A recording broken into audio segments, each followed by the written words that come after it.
of the deep and special relationship we have with the United States. Mr. Speaker, in this session of Parliament, this Labour government has delivered the biggest upgrade in workers' rights in a generation, the biggest improvement in renters' rights in a generation, and more action than any other government to tackle child poverty. At the King's speech, I look forward to setting out what more we will do to change our country for the better. Mr. Speaker, this morning I had meetings with ministerial colleagues and others. I shall have further such meetings later today. Rinder Singh Johnson.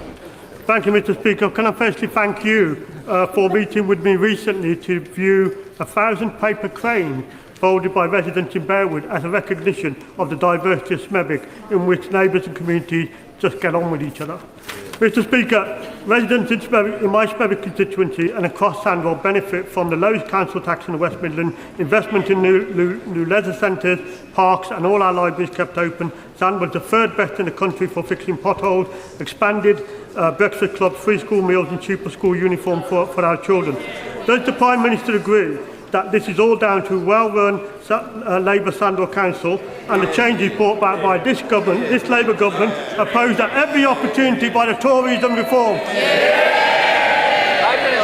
Can I thank him for his work to give every child the best start in life in his constituency? And I'm very glad that this government has done more than any other government to lift children out of poverty. Mr. Speaker, thanks to our work this session on this side of the House, we've passed laws needed to deliver more rights at work, build new homes, save British steel, clean up waterways, secure our borders and record funding of our NHS and so much more. Change delivered by Labour, opposed by the Tories and Reform.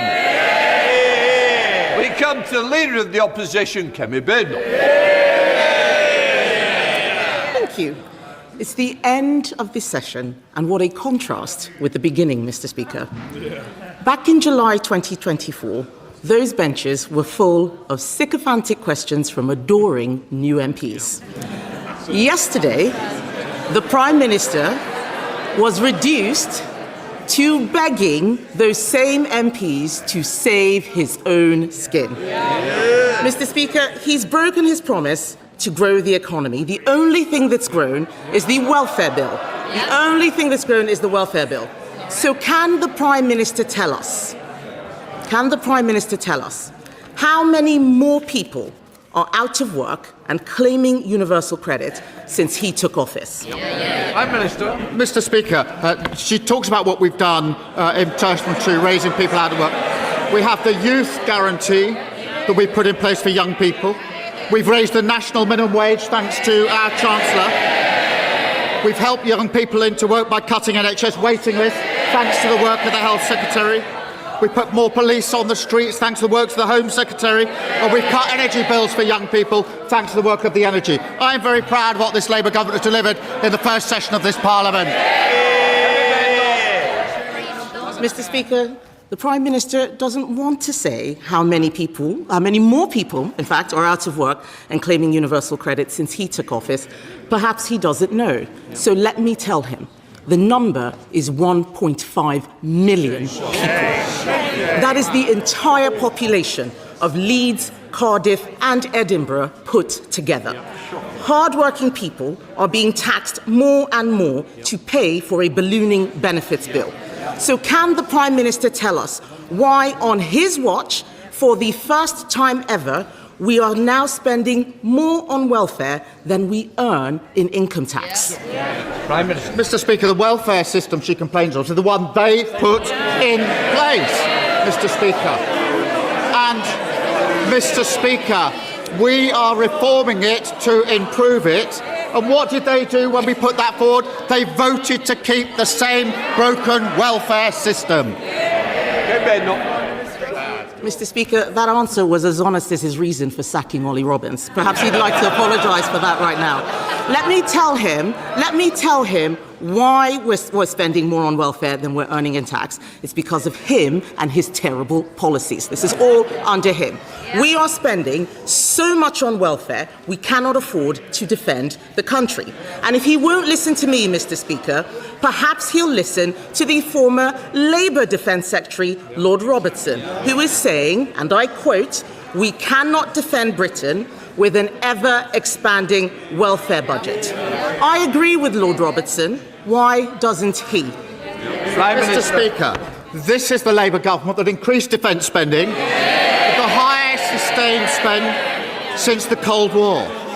What did they do, Mr. Speaker? When they came into power, defence spending was 2.5%, and when they left power, it was 2.3%. And even their own Secretary of State admitted they hollowed out our armed forces, so we'll take no lectures from them on defence. Mr. Speaker, talking about more defence spending is not the same as giving more money for defence. He has been in office for nearly 2 years, Mr. Speaker. What he does have, he's got a welfare plan until 2031, but he's not produced a defence investment plan. We have gone backwards on defence under him because we are borrowing to pay for welfare. Yesterday, we learned that the cost of government borrowing is now the highest in 2 decades. That's under him.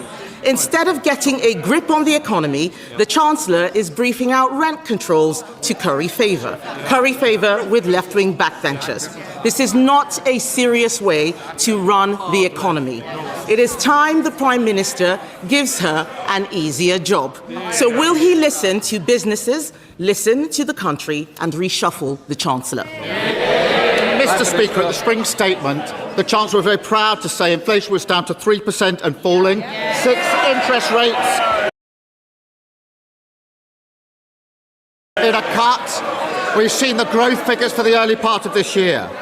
And she says, well, the cost of borrowing's gone up. Yes, because there's a conflict in Iran. And what did she want to do? What did she want to do?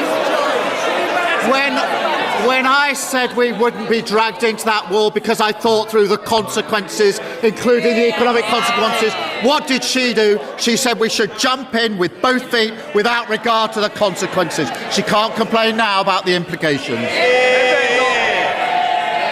Mr. Speaker, I didn't hear him say he's not reshuffling the Chancellor. It sounds like she's toast. Meanwhile, the former Deputy Prime Minister is on manoeuvres. This government is like a bad episode of Game of Thrones. His own people have turned against him, and all the while, the Prime Minister is holed up in his castle, wetting himself about a visit from the King in the North. Yesterday, Mr. Speaker, one Labour MP actually said that his days are numbered. That's one of them. I wonder who it was, because they're all looking guilty as hell. Isn't the real reason, Mr. Speaker, isn't the real reason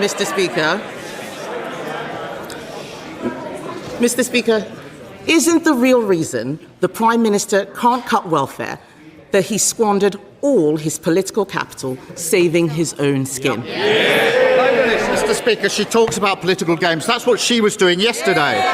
This House considered our motion and rejected it decisively because everyone saw it for what it was, a desperate, baseless political stunt ahead of the May elections. And Mr. Speaker, whilst she and they were playing games here, I was chairing a meeting in Cobra, going through the contingencies and managing our war in the Middle East. Mr. Speaker, they think political games here is more important than managing the implications of the war in the Middle East, which will affect every single one of their constituents. And none of them ask any questions about it. None of them want to debate it. They just want to debate silly political stunts. Because, Mr. Speaker, even though we didn't join the war, no thanks to her, my duty is to protect the British public from the consequences, and nothing is going to distract me from what matters to the British public. Mr. Speaker, I think the whole country is sick of this man's tone-deaf, pompous moralising.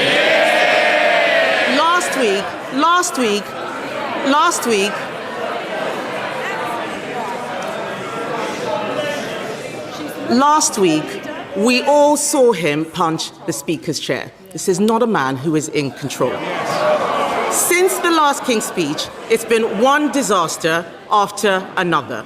Cronyism, jobs for friends of convicted paedophiles, peerages for other friends of convicted paedophiles, broken promises on taxes, U-turn after U-turn after U-turn. He's lost a deputy prime minister, 2 chiefs of staff, 2 cabinet secretaries, the support of his backbenchers, and all his credibility. Yes. They can jeer, Mr. Speaker, they can jeer as much as they like. They're going to have to go to their constituencies and explain to all those people why they did what they did last night. The fact is, the Prime Minister was reduced to whipping his MPs to save him and pleading with a tax dodger to rejoin his cabinet. How much longer do we all have to put up with his shambles? Mr. Speaker, I changed my party and I won a general election. She's changed her party, Mr. Speaker, because when I became leader of my party, their party was 3 times the size it is now. She's changed it. It's now even smaller than when she started at leader, because half of them are up there. And Mr. Speaker, the stunt they played yesterday because they don't like what we're delivering. More rights at work, more security for renters, lifting 500,000 children out of poverty. That's our mandate, that's our mission, and nothing's going to hold us back. It was 18 months ago, I remember, that my late friend Terry Etherton was sitting up there